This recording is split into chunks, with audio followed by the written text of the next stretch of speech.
चंद्रपुर गांव में एक भानु नाम का लड़का रहता था। उसके इस दुनिया में कोई नहीं था। वह दूसरों के घर से कचरा उठाता है और उन्हें एक निश्चित स्थान पर फेंकता है।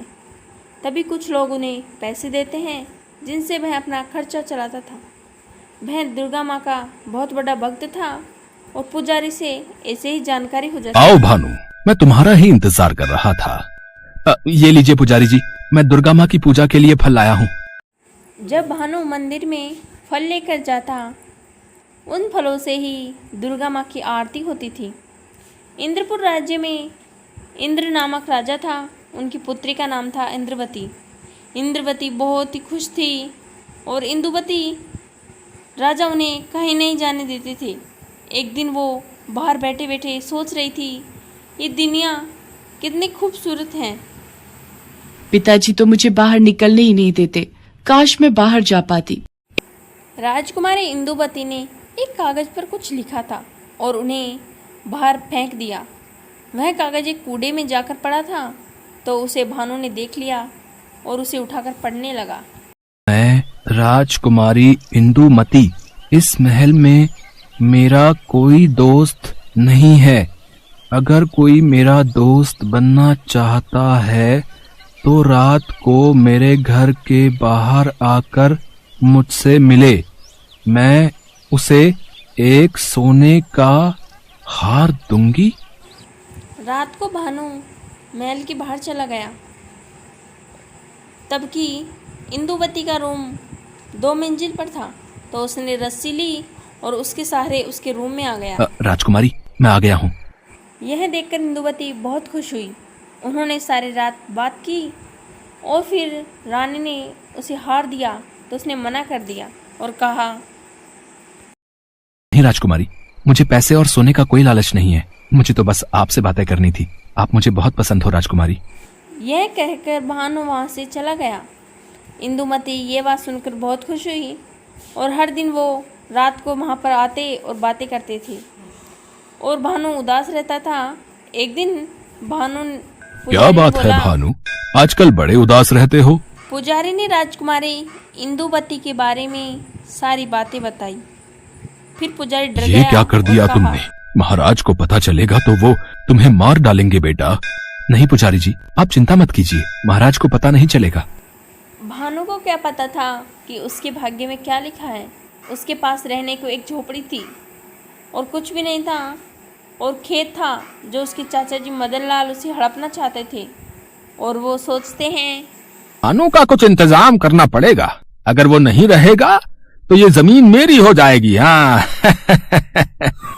एक दिन मदन लाल देखता है कि रात के अंधेरे में भानु कहीं जा रहा है तो वो भी उसके पीछे पीछे जाने लगा। भानु राजमहल में पहुंच जाता है। अरे बाप रे, इस भानु के बच्चे ने तो बहुत बड़ा हाथ मारा है। अब इस संदेश को तो महाराज के कानों तक पहुंचाना ही पड़ेगा। अगली सुबह मदन लाल महल जाकर इंद्र प्रताप को सारी बातें बताता है तो वो गुस्से से लाल पीला हो जाता है और कहता है, क्या एक कूड़ा उठाने वाले ने मेरी बेटी को फंसाया है? उसकी इतनी हिम्मत, मैं उसे काट के मगरमच्छों को खिला दूंगा। हाँ महाराज, ये ठीक रहेगा। वो भानु औकात से बाहर चला गया है, उसे तो मजा चखाना ही पड़ेगा। मदन लाल बहुत खुश हो जाते हैं और उसकी आंखों से लालच चमकने लगता है। जब रात को भानु वहाँ पर जाता है तो वो जैसे ही महल के पास पहुँचता है तो सैनिक उसे जोर से पकड़ लेते हैं और वो बोलता है, लिया। छोड़ दो मुझे, छोड़ दो। अब तुझे हम महाराज के पास लेके जाएंगे, चल। राजकुमारी ये सब देखकर रो पड़ती है। अरे ये क्या, अब क्या होगा? भानु, मेरे भानु के साथ ये लोग क्या करेंगे? भानु को राजा के पास ले जाया गया। राजा ने कहा, इसे बांध के रखो, कल सबके सामने इसे हम मगरमच्छों को खिलाएंगे, वो भी जिंदा।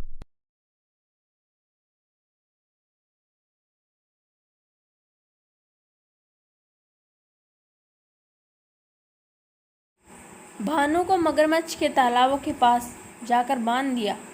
मगरमच्छ भानु को खाने का इंतजार बात कर से रही थी। इंद्र प्रताप गुस्सा हो गए और ये बात इंदुमती सुनकर को इंद्र कमरे में प्रताप बंद के कर पास दिया। आया और उसने इंदुमती राजकुमारी को कमरे के अंदर रोती एक रही। कमरे में बंद कर दिया। इतने में एक दासी राजकुमारी ने रोती आकर रही। इंदुमती के वहाँ कमरे एक का दासी दरवाजा आती है, खोल वह दिया। उसका आकर ये दरवाजा खोल दासी देती है। भानु के गांव से वह है दासी और भानु भानु को को बहुत स्नेह स्नेह करती करती है। थी। इंदुमति इसलिए दौड़ते हुए वह भानु के पास गई भागी-भागी और भानु उसके के पास बंधन जाती खोल है दिए और और उसे उसके खोल बाद देती दोनों है। तुरंत वहां और से वो भाग दोनों वहां गए। से भाग जाते दोनों हैं। भागकर दुर्गा तभी माँ वो के मंदिर में जाते चले हैं। गए। दोनों को मंदिर में देखकर जाकर वो पुजारी दुर्गा जी माँ से बहुत डरे। अरे पुजारी से तुम बोलते दोनों हैं, यहाँ?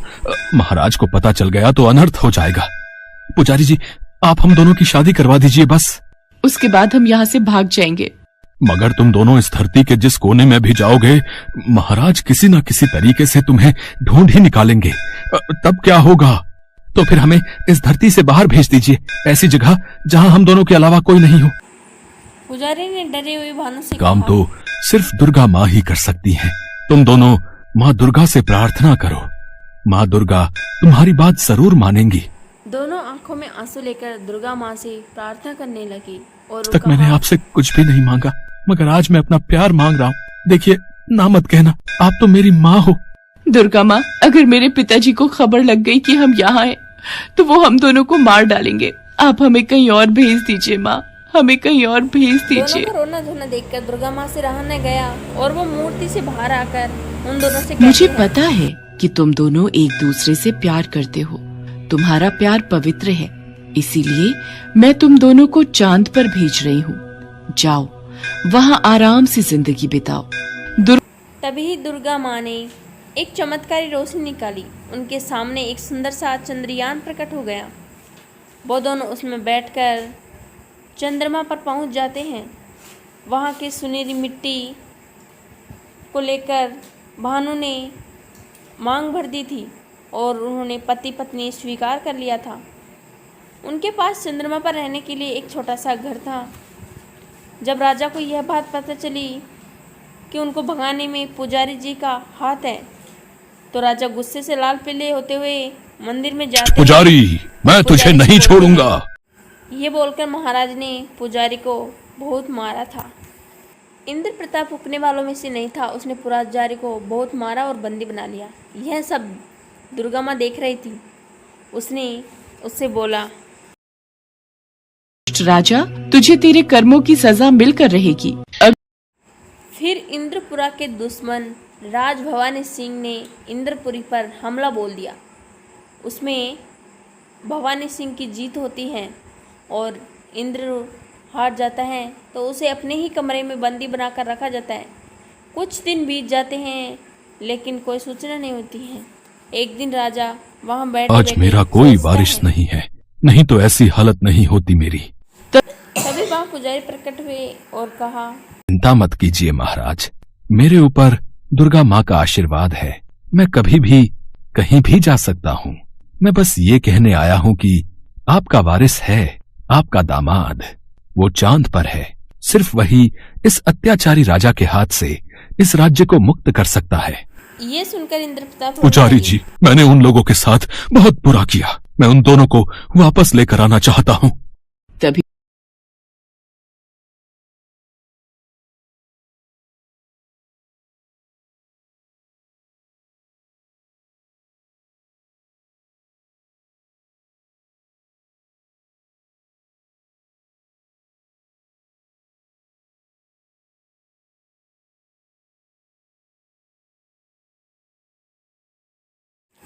पुजारी जी ने दुर्गा माँ का नाम लिया और वहाँ पर एक चंद्रयान प्रकट हो जाता है। वो दोनों उसमें बैठकर चंद्रमा पर पहुँच जाते हैं। भानु और वो उसकी पत्नी के साथ खुशी खुशी रहते हैं। उनके एक बेटा भी हो जाता है। इंद्रवती अपने पिता को देखकर बहुत डर जाती हैं और पिताजी उनसे बोलते हैं, डरो मत बेटी, मुझे अपनी गलतियों का एहसास हो गया है। बेटा भानु, तुम मुझे माफ कर दो। तुम ही मेरे दामाद हो और इंद्र प्रताप इसके राज्य बाद के इंद्र वारिस। प्रताप ने उनको सारी बात बताई और वो चंद्रयान में बैठकर पृथ्वी पर आ पहुँचते हैं। भानु ने एक परिकल्पना की। जब रात होते ही रस्सी से राजा के कमरे में गया और उसकी गर्दन काट दी। फिर वो राज्य मुक्त हो गया था और भानु को राज्याभिषेक मिल गया था। उसे वहाँ का राजा बना दिया गया और उसको इंद्रपुर छोड़कर भानुपुरी नाम से जाना जाता है। भानु ने सबसे पहले अपने चाचा को बंदी बनाया और दुर्गा माँ का मंदिर बनवाया। उसमें पुजारी जी पूजा करते थे और वो पूरे गांव के लोग भानु से बहुत खुश थे और खुशी खुशी